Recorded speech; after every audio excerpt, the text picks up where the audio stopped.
إن الحمد لله نحمده تعالى ونستعينه ونستغفره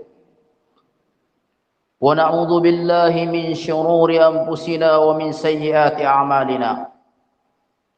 من يهده الله فلا مضل له ومن يضلل فلا هادي له، وأشهد أن لا إله إلا الله وحده لا شريك له، وأشهد أن محمدا عبده ورسوله. يا أيها الذين آمنوا اتقوا الله حق تقاته ولا تموتن إلا وأنتم مسلمون. يا أيها الناس اتقوا ربكم الذي خلقكم من نفس واحدة وخلق منها زوجها وبث منهما رجالا كثيرا ونساء، واتقوا الله الذي تساءلون به والأرحام إن الله كان عليكم رقيبا. يا أيها الذين آمنوا اتقوا الله وقولوا قولا سديدا يصلح لكم أعمالكم ويغفر لكم ذنوبكم، ومن يطع الله ورسوله فقد فاز فوزا عظيما. فإن خير الحديث كتاب الله، وخير الهدي هدي محمد صلى الله عليه وعلى آله وسلم، وشر الأمور محدثاتها، وكل محدثة بدعة، وكل بدعة ضلالة، وكل ضلالة في النار. أيها الناس, sesungguhnya Rasulullah sallallahu alaihi wa ala alihi wasallam telah menunjukkan kepada kita jalan-jalan keselamatan.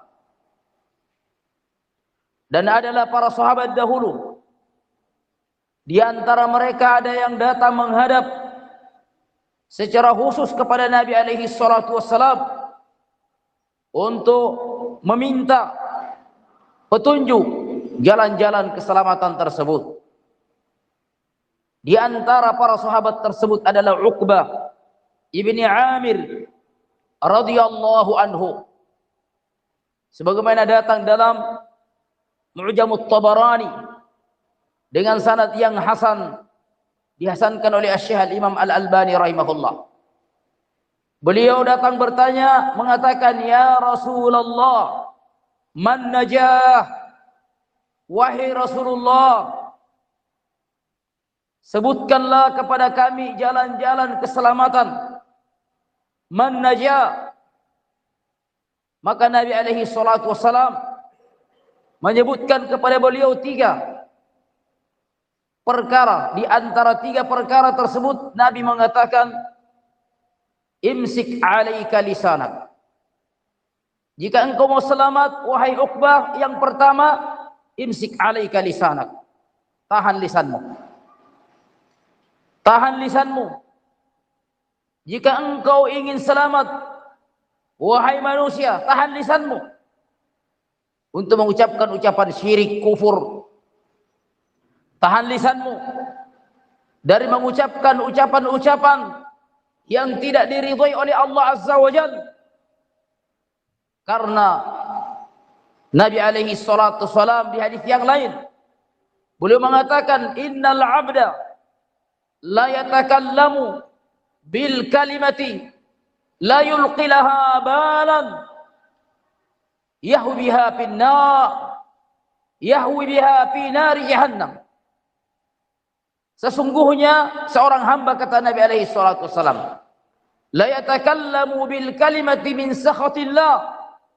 Dia mengucapkan suatu ucapan dari ucapan-ucapan yang dimurkai oleh Allah.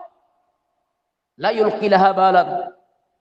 Si hamba tersebut tidak pernah memikirkan bahwa ucapan-ucapan tersebut yang diucapkan adalah berbahaya. Yahwi biha fi nari jahannam, menyebabkan si hamba itu terjatuh ke dalam neraka jahannam, wal iyadu billah. Maka barang siapa yang hendak selamat, maka hendaknya dia menjaga lisannya.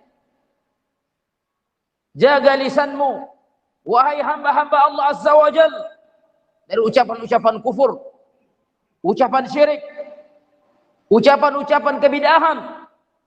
Demikian pula menjaga lisan-lisan kita untuk tidak menyakiti orang-orang yang beriman, bahkan tidak menyakiti manusia, hamba-hamba Allah Subhanahu wa taala.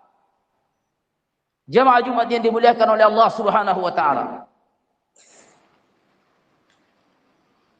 Inilah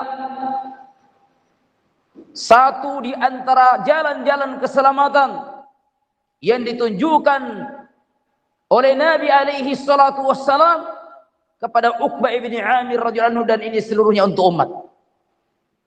Imsik ataupun amsik alaika lisanak.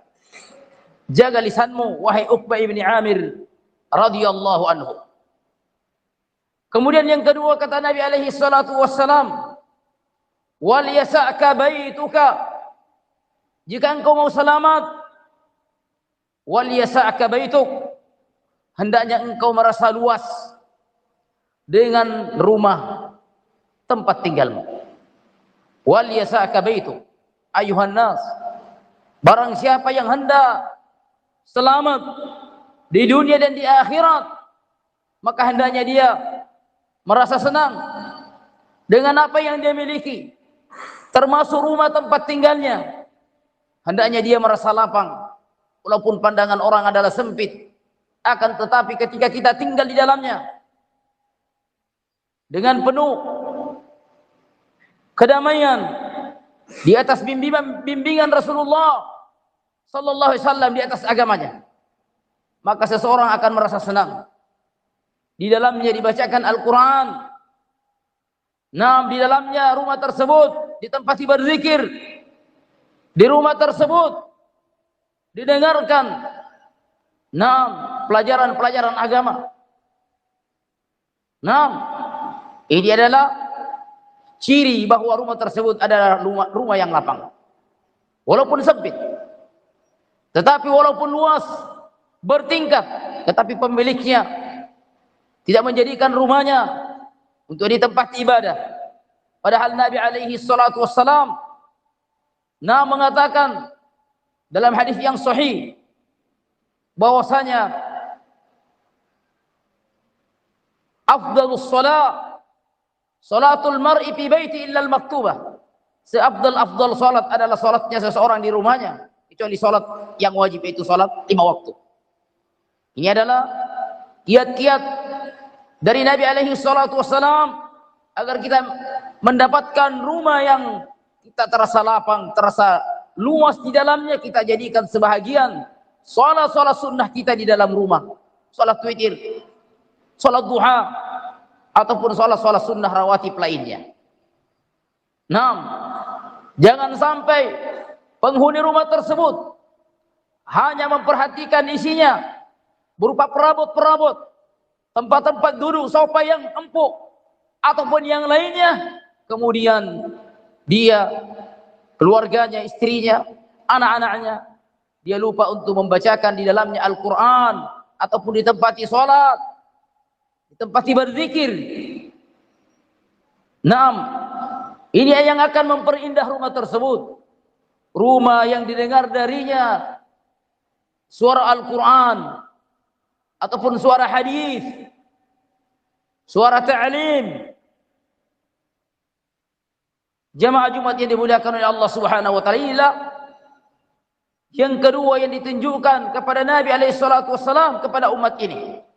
Wal yasa'ka baituk, hendaknya engkau merasa lapang, merasa luas dengan rumahmu yang engkau tempati. Di hadis yang lain Nabi alaihi salatu wassalam mengatakan, qad aflaha man aslam wa rusika kafafan wa qanna'ahu Allahu bima ata. Sungguh beruntung orang-orang yang masuk Islam dan adalah rezekinya kafaf, cukup, tidak berlebihan. wa qanna'ahu Allahu bima ata, dan dia merasa puas, merasa senang dengan pemberian-pemberian Allah Azza wa Jalla. Maka barang siapa yang senang dengan rumahnya, merasa puas dengan tempat tinggalnya, maka rumah tersebut akan terasa lapang untuknya. Kemudian yang ketiga, kata Nabi alaihi salatu wassalam, qala wabki ala khati'atik, wabki ala khati'atik, wahai Uqbah ibn Amir, ibki ala khati'atik, tangisi, sesali perbuatan-perbuatan dosa yang lalu yang telah engkau lakukan. Nah, di antara sebab-sebab kebahagiaan jamaah sekalian, apabila orang tersebut menyesali terhadap dosa-dosa yang telah lalu dia lakukan, dan itu di antara syarat taubatnya seseorang adalah an-nadam, menyesali apa yang telah lalu, berhenti kemudian bertekad untuk tidak mengulangi kembali. Maka di antara bentuk-bentuk kebaikan seseorang apabila dia menyesali, dia tangisi kesalahan-kesalahannya, dosa-dosanya yang telah dia perbuat. Wallahul muwaffiq, walhamdulillahi rabbil alamin.